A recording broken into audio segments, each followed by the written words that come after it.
បាទសួស្តីនេះគឺជាវីដេអូថ្ងៃមកតាមផ្លូវជាតិលេខ43ឃើញតែផ្លូវនេះវាពិបាកតិចផ្លូវដីក្រហមជិះកាន់តែយូរទៅកាន់តែទូចទៅស្ងាត់ទៅមកតាម Google Map តមកបេះផ្លែម៉ាក់ប្រេងតែមិនដឹងជាផ្លែម៉ាក់ប្រេងឬក៏ផ្លែម៉ាក់ប្រាំងទេអត់ច្បាស់គាត់ថារសជាតិវាជូរអែមអញ្ចឹងបើបងប្អូនណាស្គាល់ជួយខមមិនប្រាប់ផងថាហ្នឹងគេហៅផ្លែម៉ាក់ប្រេងឬក៏ផ្លែម៉ាក់ប្រាំង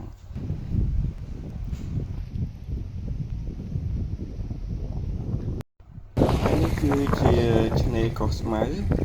ចម្ងាយប្រហែលជា5គីឡូម៉ែត្រពីគល់ស្ពានថ្មខេត្តកំពត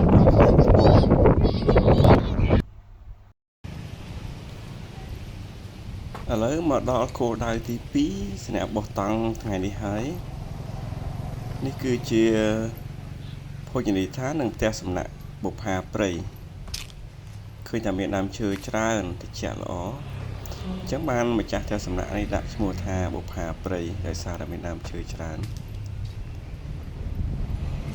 ឃើញថាបរិយាកាសស្ងប់ស្ងាត់ល្អ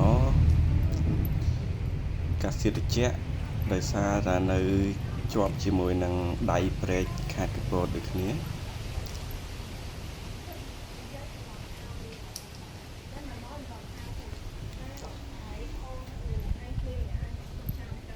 ហើយក៏មានទូកកាយៈសម្រាប់ជួលជិះដូចគ្នា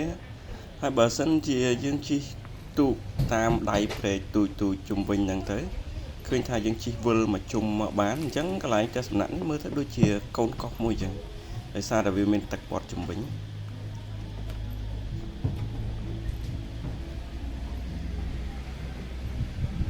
នេះកញ្ចក់សម្រាប់គេហូបអីនៅពេលថ្ងៃ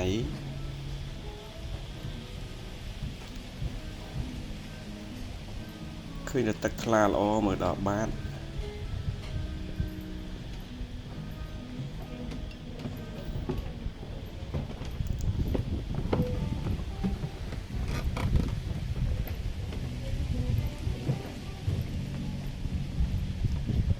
ទោះជាថ្ងៃក្តៅប៉ុណ្ណឹងក៏អត់ស្ទើរមានអារម្មណ៍ថាក្តៅខ្លាំងដែរដោយសារតែមានខ្យល់បក់មករហូត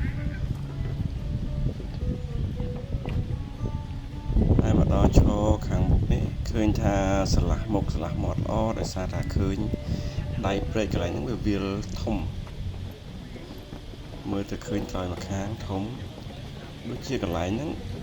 ព្រែកហ្នឹងបែកជា2បែកទៅខាងដៃព្រែកធំមួយហើយនិងខាងដៃព្រែកទូចមួយអាខាងទូចហ្នឹងដែលខ្ញុំនិយាយថាជិះមក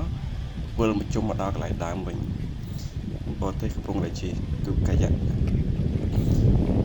មកសាមុនខ្ញុំធ្លាប់ជិះទូកកាយៈដែរជិះទៅវិលមកជុំមកដល់កន្លែងដើមវិញ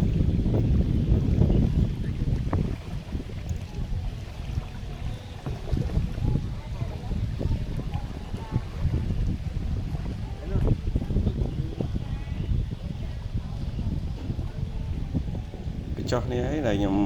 កម្រងនឹងបោះតង់ជុំហ្នឹង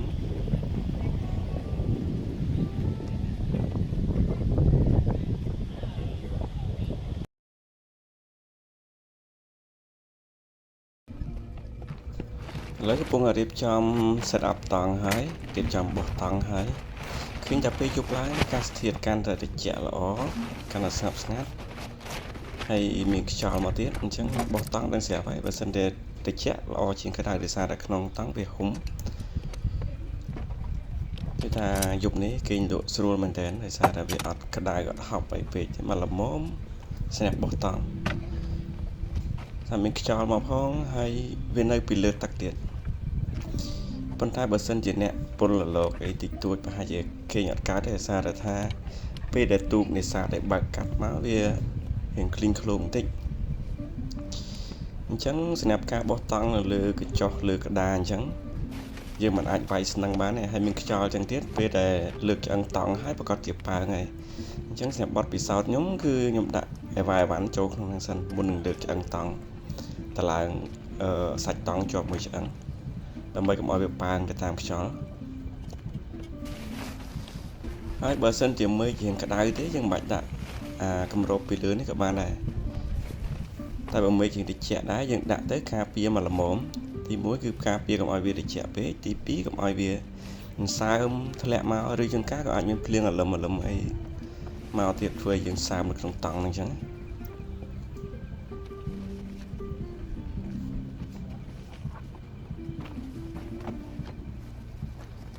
មកយប់ហ្នឹងឃើញលក់ស្រួលមែនតើស្ដាប់សំឡេងទឹកអាឡូកបោកជាមួយនឹងកញ្ចុះហ្នឹងឥឡូវដល់ពេល set up សទូចហើយ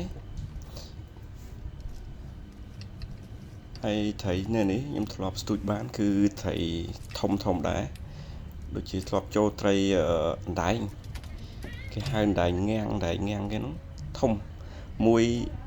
ចូល1គីឡូជាងហើយទាញដងឡើងប៊ីសធ្លាក់ដងចូលក្នុងទឹកការស្ទូចសាមុនហ្នឹងអញ្ចឹងមកលើកនេះកុំឲ្យវាពិបាកហក់ចាប់ដងដូចខាងមុនគឺដាក់ដងជាមួយនឹងសោកដងជាមួយនឹងដងឆាត់អញ្ចឹងត្រីទាញមិនក៏អត់ធ្លាក់ដងចូលទឹកដែរហើយសម្រាប់ស្ទូចនេះខ្ញុំប្រើប្រភេទសំណលើផ្លែក្រោមផ្លែតែមួយទេប៉ុន្តែយើងចង់ប្រើផ្លែ2ក៏បានដែរអត់ជាអីទេខ្ញុំប្រើផ្លែមួយសំណខាងលើអ្នកនុយគឺប្រើនុយបកាហើយមួយទៀតបើចង់ឲ្យឆាប់ស៊ីជាងនុយបកាទៀតយើងប្រើនុយងាវស្រស់ក៏បានដែរអាងាវស្រស់មិនមែនស្រស់យកទៅញ៉ាំណាងាវស្រស់នៅឆៅងាវឆៅដាក់អាហ្នឹងក៏បានដែរហែកមាត់វាទៅហើយយកសាច់វាមកដាក់ជាមួយនឹងផ្លែទៅអាហ្នឹងក៏ស៊ីលឿនដែរលឿនជាងបកាហ្នឹងទៀតរៀបចំរួចហើយចាប់កណ្ដឹងទៅដើម្បីពេលត្រីស៊ីវាញាក់កណ្ដឹងទៅយើងដឹងថាត្រីវាស៊ីអត់សំខាន់ថាបានត្រីអត់ទេប៉ុន្តែអ្នកដែលចូលចិត្តស្ទូចត្រីដឹងប្រកាសជាដឹងអារម្មណ៍មួយហ្នឹងឯងនៅពេលដែលមានទឹកអញ្ចឹងបានដាក់ស្ទូចម្ដងពីដើមចាប់កណ្ដឹងចោលអង្គុយញ៉ាំប៊ីយ៉ាជាក់ស្ដាប់ចម្រៀងហើយមើលទៅលើស្ទូចទៅដើម្បីវាស៊ីមិនស៊ីក៏អត់ជាបញ្ហាដែរយើងសប្បាយចិត្តនៅបរិយាកាសបែបហ្នឹងចឹងកន្លែងនេះគេមានដងឆាត់យកដងឆាត់មកសោកចូលសទូចហ្នឹងល្មមមក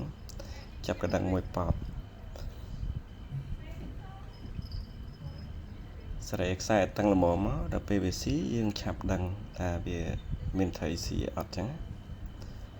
បើខ្សែធូវាស៊ីវាមិនងាយដឹងបន្ទាប់មក set up សទូចទី2ប៉ុន្តែដងឆាត់មានតែមួយពេលអញ្ចឹងយើងរកស្អីដែលវាធ្ងន់តិចទៅម្ដុំហ្នឹងវាមានអត់តាន់អត់ប្រហោងអញ្ចឹងយើងយកអត់ប្រហោងមកគល់កល់ជាមួយនឹងគល់ដងហ្នឹងទៅអញ្ចឹងវាស៊ីក៏មិនអាចទាញធ្លាក់ទឹកដែរចាប់កណ្ដឹងមួយទៀតប៉ោបហើយយើងស្រែខ្សែតាំងដូចគ្នាដើម្បីវាស៊ីឆាប់ដឹងប៉ុន្តែមួយយប់ហ្នឹងគឺអត់បានត្រីអីមួយទេដល់ស្អែកឡើងបានម្ចាស់ទស្សនៈគាត់ប្រាប់ថាបើសិនជាទឹកឡើងថ្លាឆ្វេងមើល10បាតអញ្ចឹងគឺអត់មានត្រីវាមកទេអញ្ចឹងមួយយប់ហ្នឹងគឺអត់បានត្រីទេផឹកឡើងគឺតែបរិយាកាសល្អមែនទែនត្រជាក់ស្រស់ស្រាយខ្យល់មកល្មម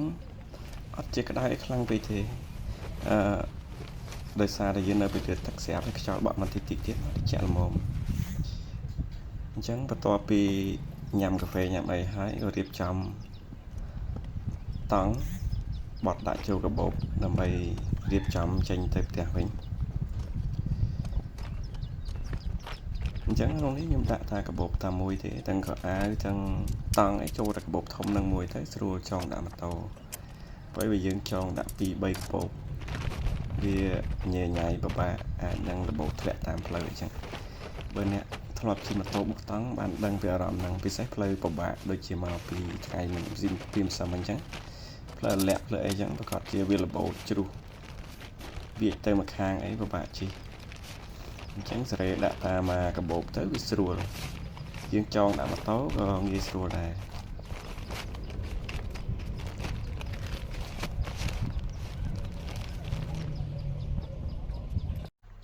នេះទំនប់អូក្រសានៅក្នុងខេត្តកែបនៅជិតកំពង់មូលសេះសហ្នឹង ប្លង់មើលទៅទំនងតែសាកមើលអត់ខំដោយសារតែមានតែនុយជ័រអត់បានមាននុយស្រស់ដើម្បីលេងអញ្ចឹងមកដល់ឆ្នេរកែក៏អង្គុយមើលទឹកសមុទ្រកន្លែងនេះលេងហើយក៏ដាក់សទូចតម្លាក់មកដើមសាកល្មើទៅវាស៊ីអត់ចឹងតែនេះក៏អត់ស៊ីដូចគ្នាដោយសារតែវាខ្យល់ពេកនេះបឹងវាលវងក្នុងខេត្តកែបដូចគ្នាប៉ុន្តែកន្លែងនេះអត់បានសាកមើលទេគ្រាន់តែមកមើលទុកឲ្យហើយចឹងជិះតាមផ្លូវមករហូតមកដល់នេះចិត្តដល់ផ្ទះដែរហើយមកលេងប្លង់ចាស់កន្លែងធ្លាប់លេងពីមុនមកបឹងនេះធំចិត្តផ្លូវចិត្តលេខ3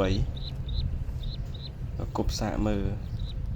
មកដុំទៅមានកែបស្រស់ក៏ចូលទិញកែបស្រស់ហើយមកគប់សាកលើមើលដោយសារថាប្លង់អញ្ចឹងមានតែកែបស្រស់ទេដែលវាខំលឿន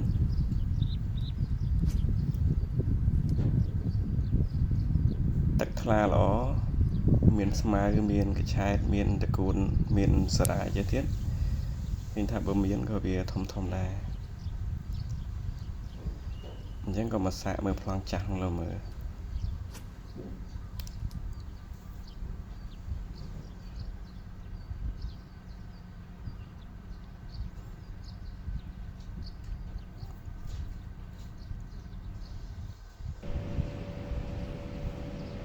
ចូលមួយហើយ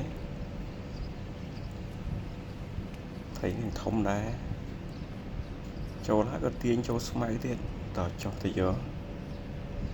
តែវានៅអែបខាងដែរអញ្ចឹងវាអត់ពិបាកចុះយកកុំឲ្យនៅកណ្ដាលពិបាកចុះទៅយក